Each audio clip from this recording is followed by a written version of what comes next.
ओम नमो भगवते वासुदेवाय नमः। श्रीमद् भगवद गीता साधक संजीवनी अध्याय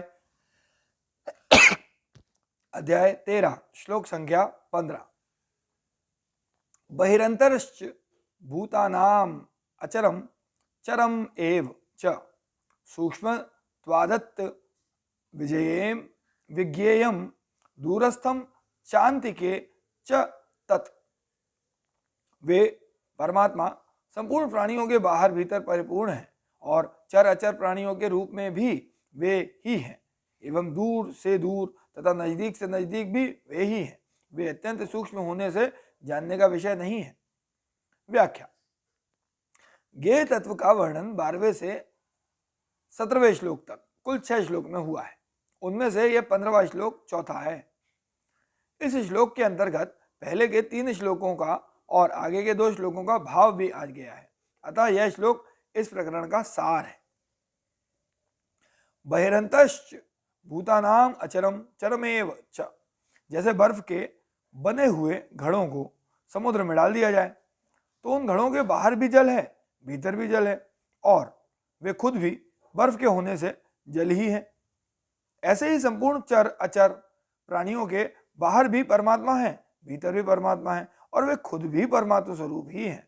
तात्पर्य यह हुआ कि जैसे घड़ों में जल के सिवाय दूसरा कुछ नहीं है, अर्थात सब कुछ जल ही जल है, ऐसे ही संसार में परमात्मा के सिवाय दूसरा कोई तत्व नहीं है, अर्थात सब कुछ परमात्मा ही परमात्मा है।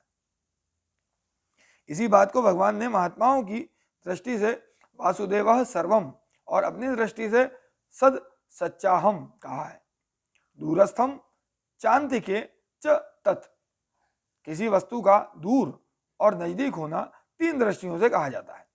पहला देशकृत, दूसरा कालकृत और तीसरा वस्तुकृत। परमात्मा तीनों ही दृष्टियों से दूर और नजदीक से नजदीक हैं। जैसे दूर से दूर देश में भी वे ही परमात्मा हैं और नजदीक से नजदीक देश में भी वे ही परमात्मा हैं।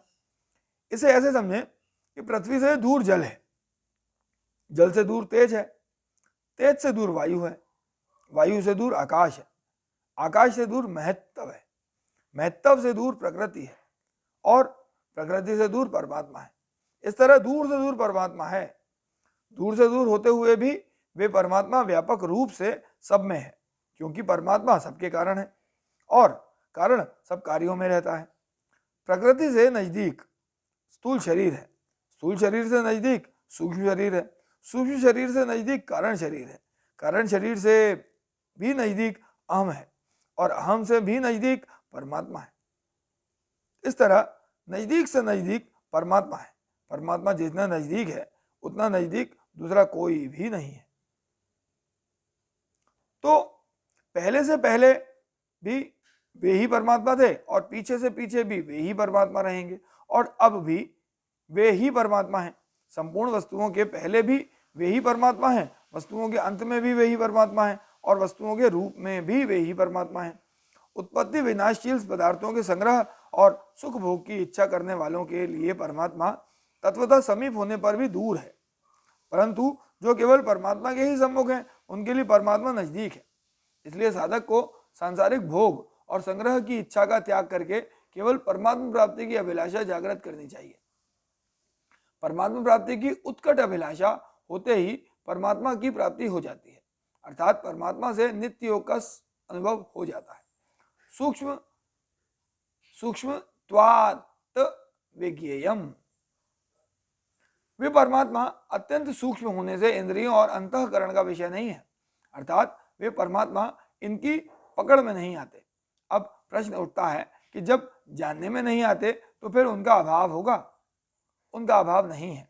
जैसे परमाणु रूप जल सूक्ष्म होने से नेत्रों से नहीं दिखता, पर न दिखने पर भी उसका अभाव नहीं है। वह जल परमाणु रूप से आकाश में रहता है और स्थूल होने पर बूंदें, ओले आदि के रूप में दिखने लग जाता है। ऐसे ही परमात्मा अत्यंत सूक्ष्म होने से इंद्रियां, मन, बुद्धि आदि के द्वारा जानने में नहीं आते, क्योंकि वे इनसे परे हैं, अतीत हैं। जीवों के अज्ञान के कारण ही वे परमात्मा जानने में नहीं आते।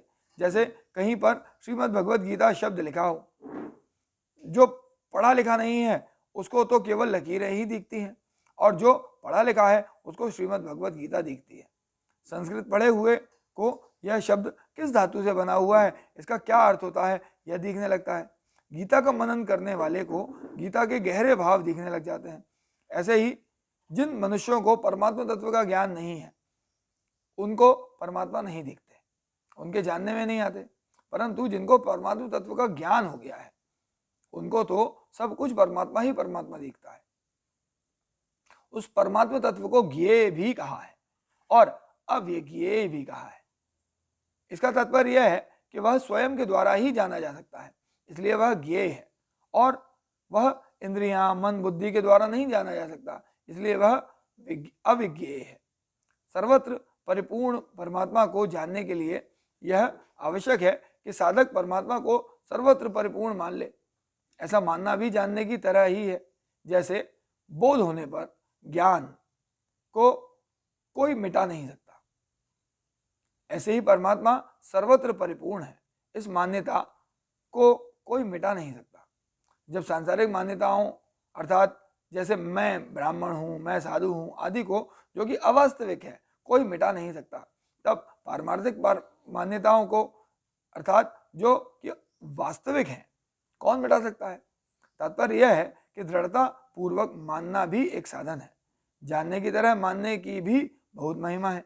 परमात्मा सर्वत्र परिपूर्ण है, ऐसा दृढ़ता पूर्वक मान लेने पर यह मान्यता रूप से नहीं रहेगी, प्रत्युत इंद्रियां, मन, बुद्धि से परे जो अत्यंत सूक्ष्म परमात्मा है उनका अनुभव हो जाएगा। ओम नमो भगवते वासुदेवाय नमः।